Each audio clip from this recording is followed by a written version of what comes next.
Hey guys, please don't forget to like and subscribe to my YouTube channel. Have a great day. Bye! Hello mga followers!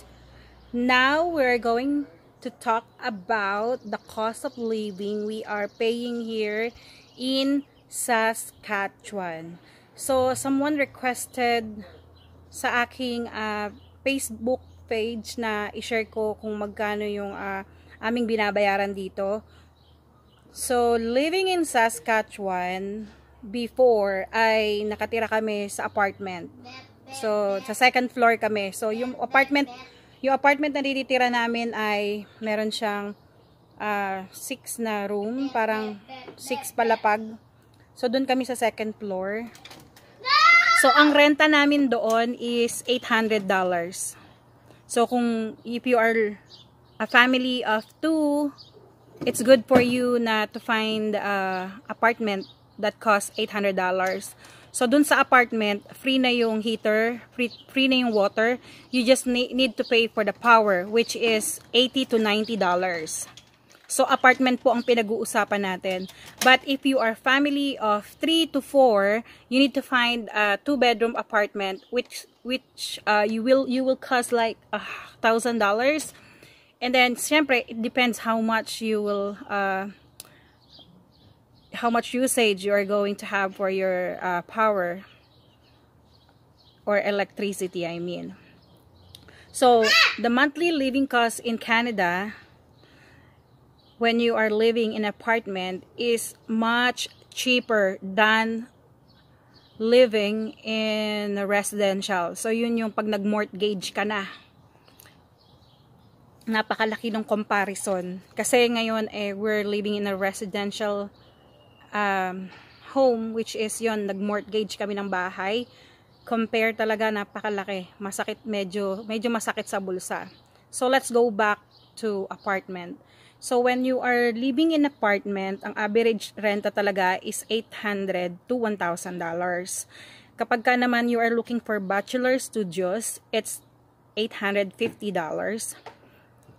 So, ang 1-bedroom apartment, $1,000. And 2-bedroom is $1,200. Minsan kasi, diba, it depends kung how many people kayo sa family na mag-move in dito sa Saskatchewan. Internet costs you $45 to $60. Depende rin minsan talaga sa gamit mo. Or minsan kumuha ka na lang naka-fix, diba? So, yung sabihin na natin na you're going to get a phone. So, minimum ng phone dito or cellphone is $50 monthly. Siguro mga ano na yun, 3 gigabyte. So, for the SAS power na babayaran mo sa apartment, yun nga yung sinabi ko, yung kuryente, is $80 to $90. Sa water, heater, libre yan. Tsaka heater, water, libre yan doon sa mga apartment. Normally, mga apartment dito, yun ang libre niya. Which is good. So, roughly, siguro ang total amount that you need to pay when you are planning to go here and move here, kung mag-apartment kayo, is close to like $1,500. So, let's talk about sa residential naman. If in case na you wanna move here, tapos gusto niyo nang kumuha ng bahay. You know what? If you are newly immigrant, I don't suggest you guys na kumuha agad ng bahay. Bakit? Kasi medyo mataas talaga. Tsaka there is qualification before ka talaga makapag-mortgage. So let's proceed sa ating residential. Ano ba yung mga monthly cost? So, like for example, dito sa bahay namin. So, ang bahay namin, we are paying sa mortgage ng $1,100 a month. So, $1,100 yung bayad namin sa renta. So, normally, I am the one paying the bill. So, I can give you the exact amount that I am paying for SAS Power. SAS Power, meaning that's the electricity, I am paying like $120 up to $130. Depende yon. Kung mahilig kang mag-bake, mas tataas pa. So, for the SAS Energy, yan yung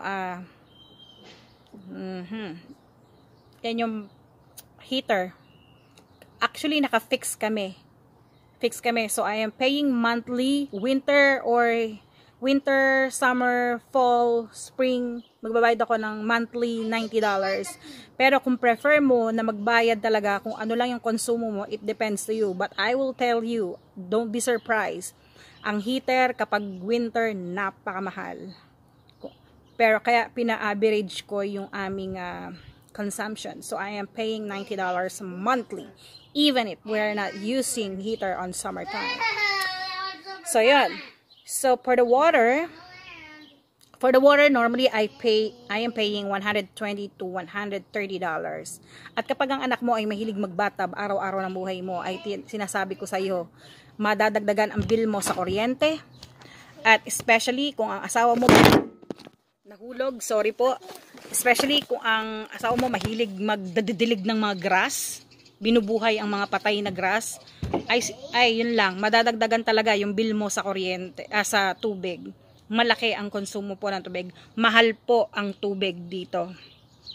So for the net, so my husband is paying for the internet. I think he's paying for $120 kasi it's package internet,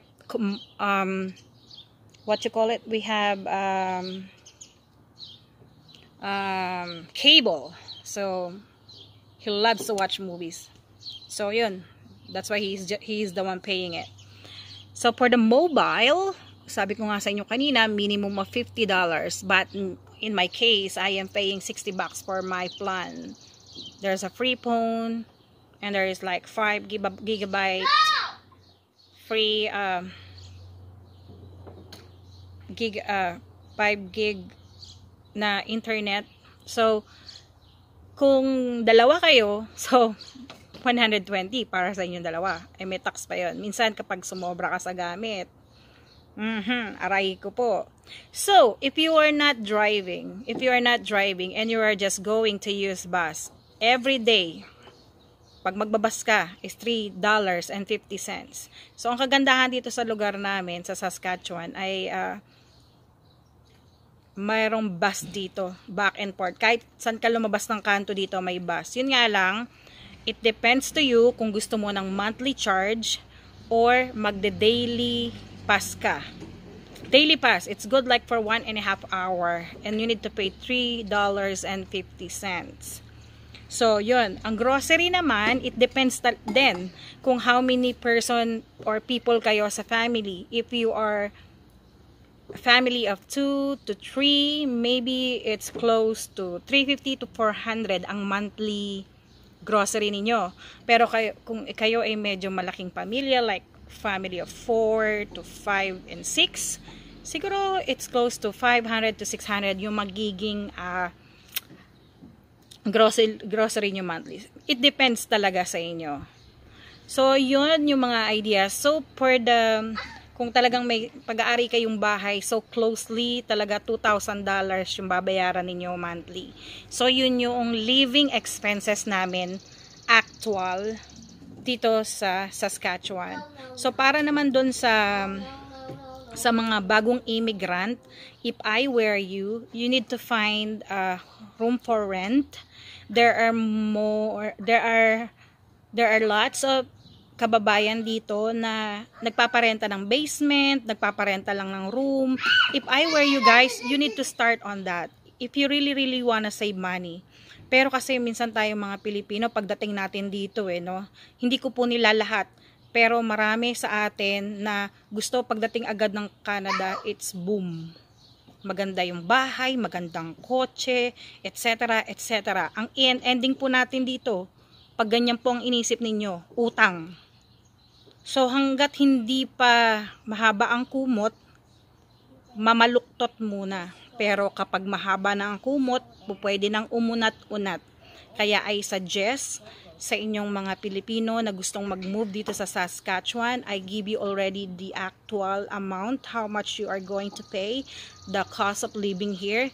So kung meron pa po kayong mga tanong, pwede lang po kayong mag-comment sa video po na ito na aking ipopost later, at I love to answer those questions na ibabato nyo sa akin.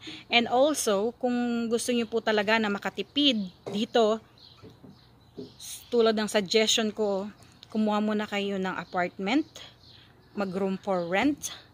Tapos, wag muna kayong magbibili ng mga brand new shoes, brand new na clothes. Kung may mga friends kayo na they are donating their winter jackets, why not? You can save dollars, you can save money. And for the cars, if you wanna drive, hindi rin madali ang mag-drive agad dito. It costs money. So you need to get license, you need to study in driving school. Tapos, ito pa isa, kung gusto mo pa ng bagong car, you can get a new car. You can get also a second-hand car. But being wise, as a newly immigrant and someone na gustong makatipid, if I were you, just buy a reliable second-hand car, which is you can save lots of money.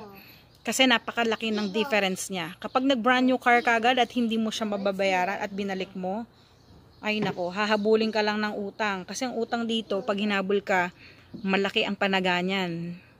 So doon nabibiktima ang mga Pilipino. Mga Pilipino na sabik na magkaroon ng bago lahat.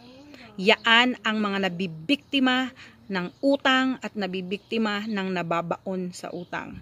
So guys, thank you. I hope you learned from me. At salamat po sa nagtanong. Ito po ang kasagutan sa lahat ng katanungan about the cost of living here in Saskatchewan. I hope na meron kayong na-learn na idea sa akin. And kung may mga tanong po kayo, I am free to answer all those questions.